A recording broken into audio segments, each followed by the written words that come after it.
Hello welcome once again to Nisarg classes. और last class में देखो हम लोगों ने बहुत ही इंटरेस्टिंग चीज़ को स्टडी कर लिया था। क्या पढ़ा था हमने लास्ट क्लास में? Ideal and non ideal solution, right. इसको हमने बड़े अच्छे तरीके से कंप्लीट कर लिया। उसके ऊपर हमने एग्जांपल्स भी देख लिए। अगर आइडियल नॉन आइडियल सोल्यूशन हमको अच्छे से ज्ञात है, अगर हमारे पास में उसकी सही में हैंडफुल इंफॉर्मेशन है, तो अभी जो टॉपिक हम लोग पढ़ रहे हैं ना, ये टॉपिक आपको बिल्कुल उसी से रिलेट कर कर आगे लेके जाने वाला है। आज का जो टॉपिक है ये आपके स्टेट बोर्ड में कम लेकिन आपके एनसीईआरटी सिलेबस में ज़्यादा देखेंगे। End of course that will tends towards the neat and J examination, right. तो आपको इसको उस तरीके से याद कर लेना है कि इसके ऊपर में छोटे बड़े क्वेश्चंस भी अगर बन गए, न्यूमेरिकल नहीं आने वाले इसके ऊपर में फिलहाल तो कोई, लेकिन ऐसे सिंपल क्वेश्चन बन जाते, ट्रिकी क्वेश्चन बन जाते, लॉजिकल क्वेश्चन बन जाते हैं। आप लोग को आइडेंटिफाई करना होता है कि वो किस प्रकार का आपका आंसर वहाँ पे आसानी से आपका सिलेक्शन में टिक करने के लिए आएगा, राइट। तो स्टार्ट करते हैं हम लोग। यहाँ पे नया टॉपिक है हमारे पास में azeotropy and azeotropic mixture. Somewhere it is also return as solution, mixture या फिर सोल्यूशन निरंतुरी लिखते, क्योंकि वैसे भी हमारा जो सोल्यूशन है वो एक प्रकार का होमोजेनियस मिक्सचर है, तो ऐसी कोई अलग अलग टर्मिनोलॉजी तो हो नहीं जाएंगी, राइट। तो सॉल्यूशन की बात करेंगे हम यहाँ पे। जनरली मुझे एक बात बताओ, एक सिंपल सी बात बता देना, मैं सारी सिंपल सी बात ही करूँगा। अब ये चीज़ तो पहले से प्रचलित है कि हमारे पास में सोल्यूट सॉल्वेंट मिलाकर बनता है सॉल्यूशन, राइट। सोल्यूट सॉल्वेंट मिलाकर क्या बनता है? सॉल्यूशन मिलता है। अब सोल्यूट और सॉल्वेंट है, इसका मतलब यही है ना कि वो दोनों चीज़ें अलग अलग है। इसका मतलब यही है कि वो दोनों ऐसे डिफरेंट है। पानी को पानी के साथ मिलाऊंगा, मैंने पानी बनाया, ऐसा होगा क्या?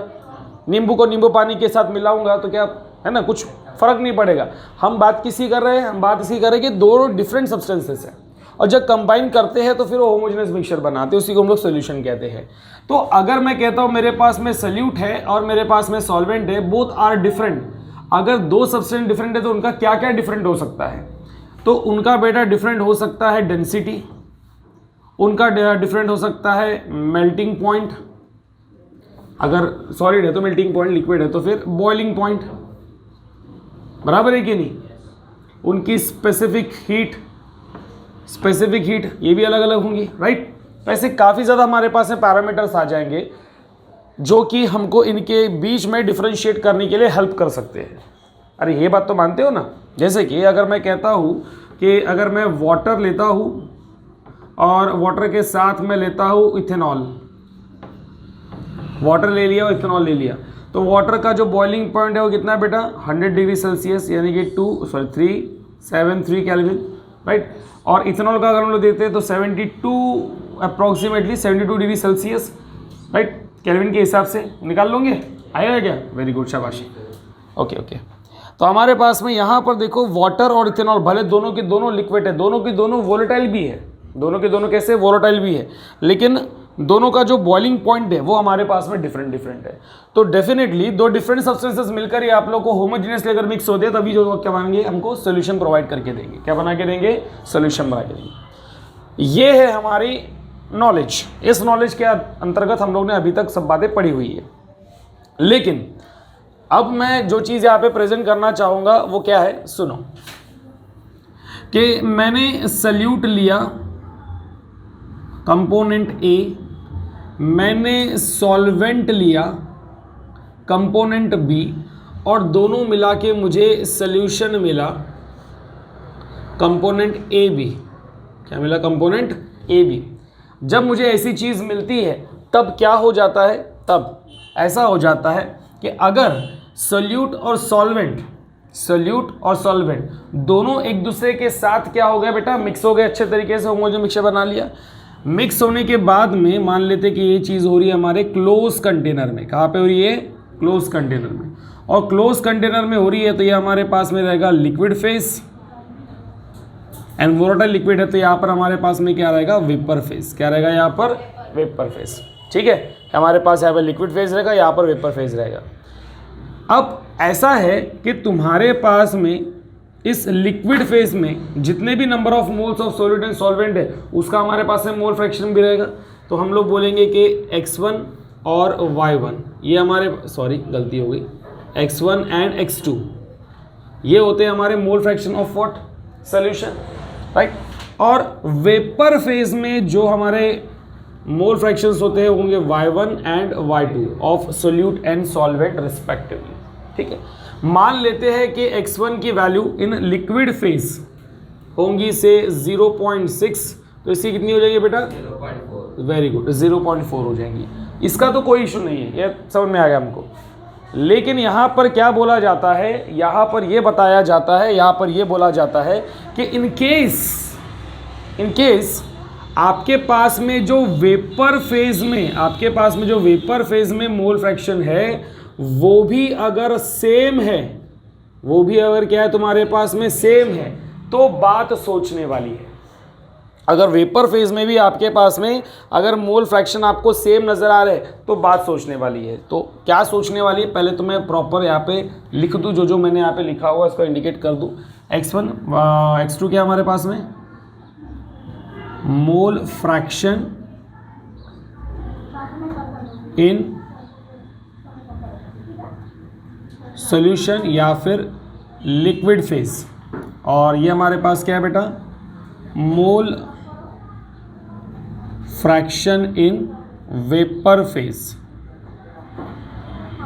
है ना, अरे सही है रे, राइट। तो जब हमारे पास में mole fraction in liquid phase यानी कि सॉल्यूशन फेज और mole fraction in vapour phase, इनकी वैल्यूज जब हमको सेम नजर आती है, इनकी वैल्यूज जब हमको सेम नजर आती है, at that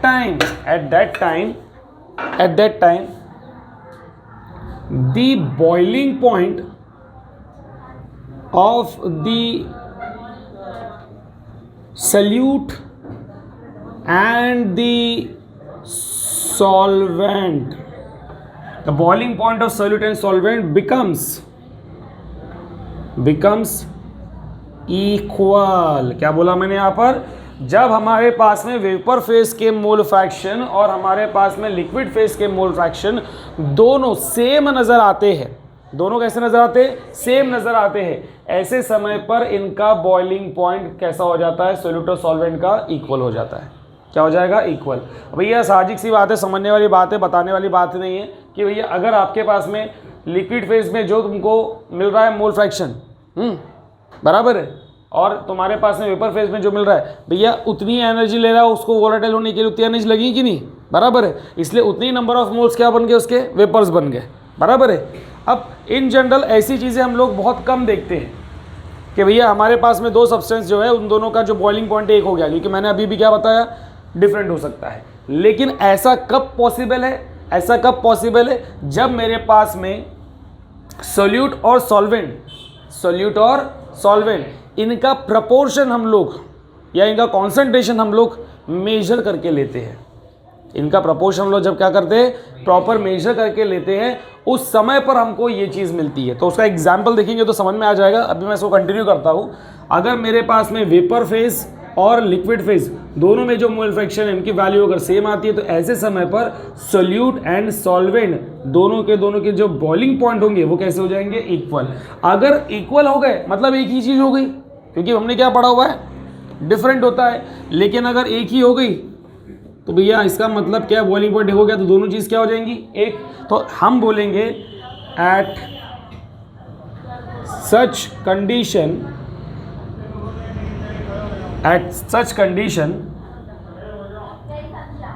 the components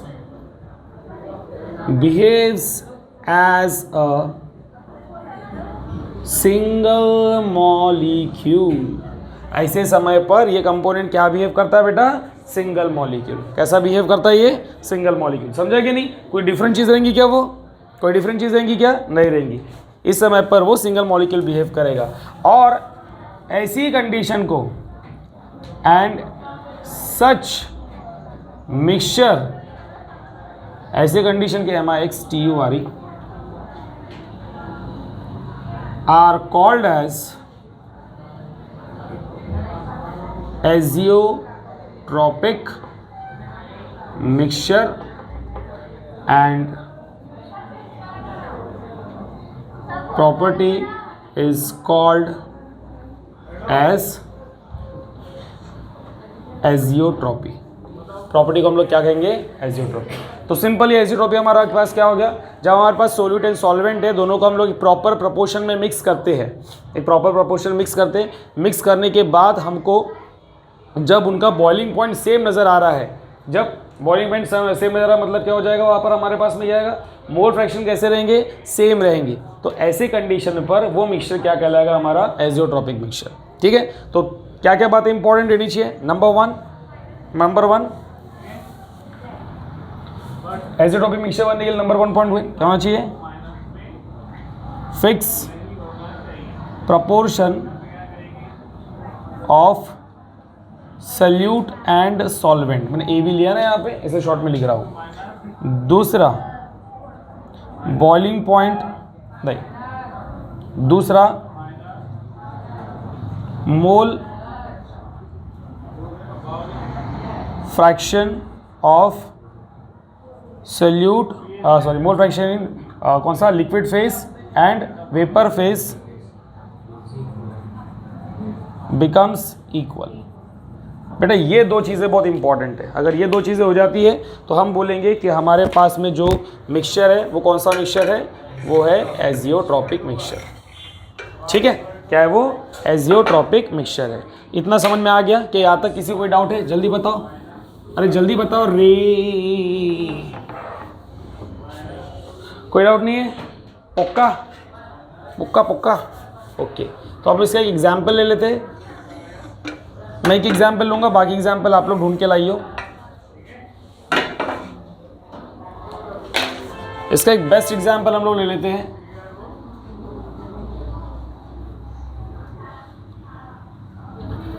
water plus ethanol. Water plus ethanol, या फिर मैं रेशो में लिख लेता हूँ कि वाटर और इथेनॉल क्या होना चाहिए? ये होना चाहिए 95.5। तो ये कितना हो जाएगा बेटा? 95.4 चाहिए एंड 4.6, ये होना चाहिए रेशो। ठीक है, एक सिंपल सा एग्जांपल लिया। ये वाला रेशो अगर रहता है तो ऐसे समय पर हमारे पास में फिक्स प्रोपोर्शन हमने ले लिया। इनके मोल फ्रैक्शन जो है एक्स एंड वाई, ये कैसे हो जाएंगे? इक्वल। कहाँ पे? लिक्विड फेज और वेपर फेज दोनों वाले। At that condition you will get what? You will get boiling point becomes equal. Boiling point क्या हो जाएगा? इक्वल हो जाएगा। और इस वजह से वो कैसा बिहेव करेगा? As a single molecule. क्या यहाँ तक बात समझ में आ गई? क्या क्लियर है? ओके। अगर बेटा ये चीज़ समझ में आ गई है तो अभी हम लोग एजियोट्रॉपिक के क्लासिफिकेशन देख लेते हैं, या फिर टाइप्स देख लेते हैं, जो भी हम लोग बोल सकते हैं। मैं यहाँ पे अगेन एजियोट्रॉपिक के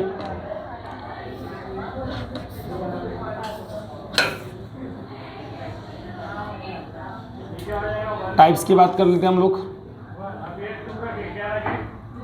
टाइप्स, तो टाइप्स में हमारे पास में एजियोट्रॉपिक के बेटा दो इंपॉर्टेंट टाइप्स आ जाएंगे। बात जब बॉइलिंग पॉइंट की चालू है तो बॉइलिंग पॉइंट के अकॉर्डिंग ही हम लोग इसको क्लासीफाई करने वाले हैं। तो यहाँ पे हमारे पास आएगा एक मिनिमम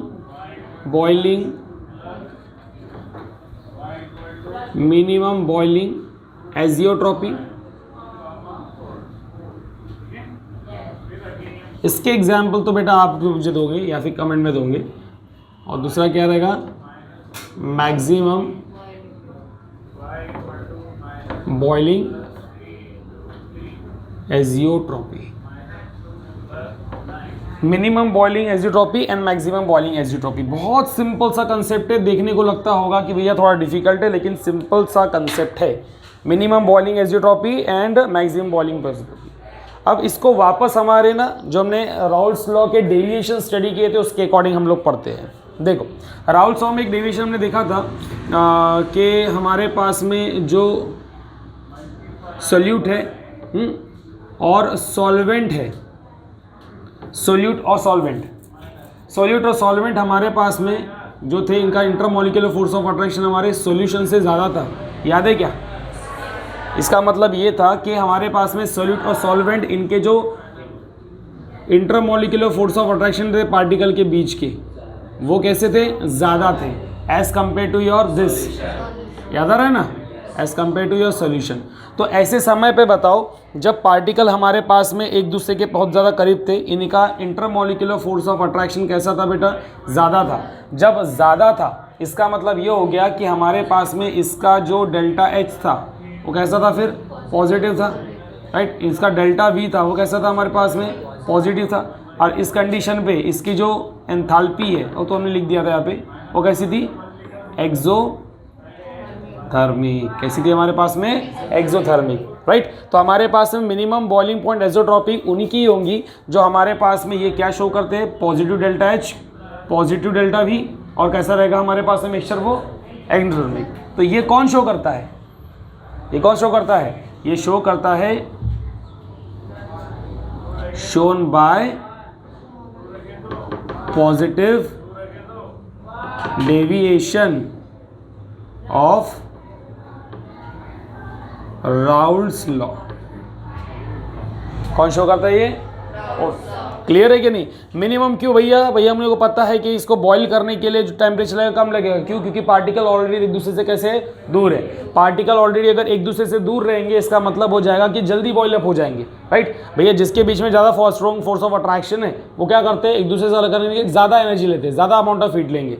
इस वजह से उनका कैसा रहेगा, maximum point, boiling point maximum रहेगा, जो कि हम लोग यहाँ पे लिखने वाले। पर ये समझ में आ गया क्या आपको कि यहाँ पे अगर इनको तोड़ने के लिए एनर्जी कम लग रही है क्योंकि इनका इंटरमॉलिक्यूलर फोर्स ऑफ अट्रैक्शन कैसा है, कम है, इस वजह से बॉइलिंग पॉइंट कैसा रहेगा, मिनिमम रहेगा, राइट।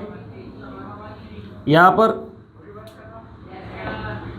सोल्यूट प्लस सॉल्वेंट, ये सोल्यूशन के कंपैरिजन में इंटरमॉलिक्यूलर फोर्स ऑफ अट्रैक्शन कम रखते हैं, इनका कम है, इसका कैसा है, ज़्यादा है। तो ऐसे समय पर आपके पास में डेल्टा एच की वैल्यू कैसी रहेंगी भैया, निगेटिव। डेल्टा वी कैसा रहेगा आपका, निगेटिव। रिएक्शन कैसी रहेंगी, एंडोथर्मिक। और ये कौन शो करेगा, shown by, very good, negative deviation. Clear हो गया, समझ गया। This is the isotropy, that's it, इससे ज़्यादा कुछ नहीं है।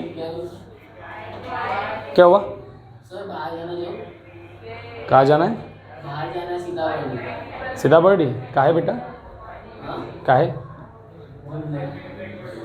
घूमने जाना है महाशिवरात्रि के उपलक्ष्य में, वेरी गुड। क्लास में बैठ जा, वाह क्या बच्चे हैं। Positive deviation of non ideal solution. अब वो उतना लिखा नहीं मैंने, शॉर्टकट में लिख दिया, लिख दूँ क्या, अरे बाबा शोन बाय डेविएशन है ना ऑफ राउल्स लॉ, हाँ तो वही समझ में आ जाएंगे ना। जब मैंने बात कर दी डेविएशन ऑफ राउल्स लॉ, तो राउल्स लॉ तो किसके लिए है, हमारा आइडियल सोल्यूशन के लिए। अब जब डेविएशन शब्द इस्तेमाल कर दिया मतलब वो नॉन आइडियल रहेगा, है ना। तो वही तो डेविएशन तो का मतलब ही वही हो जाता है। क्लियर हो गया, एजियोट्रॉपी कोई डाउट है, नहीं है। चलो एक बार वापस रिवाइज कर लेते। एजियोट्रॉपी हमारे पास में ऐसी प्रॉपर्टी होती है जब हमारे पास सोल्यूट और सॉल्वेंट एक दूसरे के साथ में मिक्स किया जाता है in fix proportion, in what, fix proportion, तब उनके जो मोल फ्रैक्शन होते हैं vapour phase and liquid phase के, वो कैसे होते हैं, नियरली इक्वल और most probably equal. At that time उनका बॉइलिंग पॉइंट कैसा हो जाता है, बिकम्स इक्वल। इस वजह से हम उसको बोल सकते हैं कि वो एक सिंगल मॉलिक्यूल की तरह बिहेव करते हैं।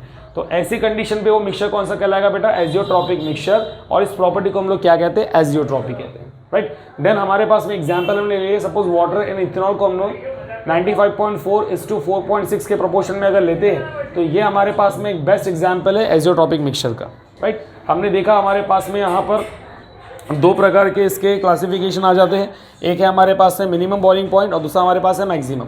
मिनिमम बॉइलिंग पॉइंट से समझ में आता है कि टेम्परेचर कम लगने वाला है बॉईल होने के लिए, क्योंकि इंटरमॉलिक्यूलर फोर्स ऑफ अट्रैक्शन हमारे पास में सॉल्यूशन के कम रहेंगे। अगर कम रहेंगे इसका मतलब ये हो गया कि उसको तोड़ने के लिए एनर्जी कम लग रही है, राइट। कम लग रही है इसका मतलब एनर्जी क्या होंगी, इवॉल्व होंगी, एक्सोथर्मिक प्रोसेस होंगी, डेल्टा इस तुम्हारे पास में पॉजिटिव आएगा। और क्योंकि पार्टिकल एक दूसरे से दूर जा रहे हैं तो वॉल्यूम बढ़ेगा। हमारे पास में यहाँ पे ऑन द काउंटर इसका क्या हो जाएगा, अपोजिट हो जाएगा। इस वजह से ये शो करता है कौन सा हमारा, positive deviation of the Raoult's law of non ideal solution. और ये क्या है, शोन बाय, राइट। क्या इतनी चीज़ समझ में आ गई, राइट, ओके, दैट्स इट, हो गया, इतनी है मेरे पास में। क्लियर है, क्लियर है, कोई डाउट है यहाँ से, कोई परेशानी नहीं, पक्का क्लियर, ठीक है, तो यहाँ पर हमारा ये ऑजी टॉपिक हो गया ख़त्म। इसके बाद में हम लोग नेक्स्ट क्लास में थोड़े से आगे के टॉपिक करेंगे। और अब लेक्चर हमारे थोड़े से कुछ 6-7 बचे हुए हैं, उसको हम लोग थोड़ा सा अभी जल्दी के जल्दी 1-1 घंटे के लेक्चर हो सके तो करके कंप्लीट करवा देंगे, इसको ज़्यादा अपन एक्सटेंड नहीं करेंगे। Okay, that's all for today. Happy Mahashivratri, जय भोले।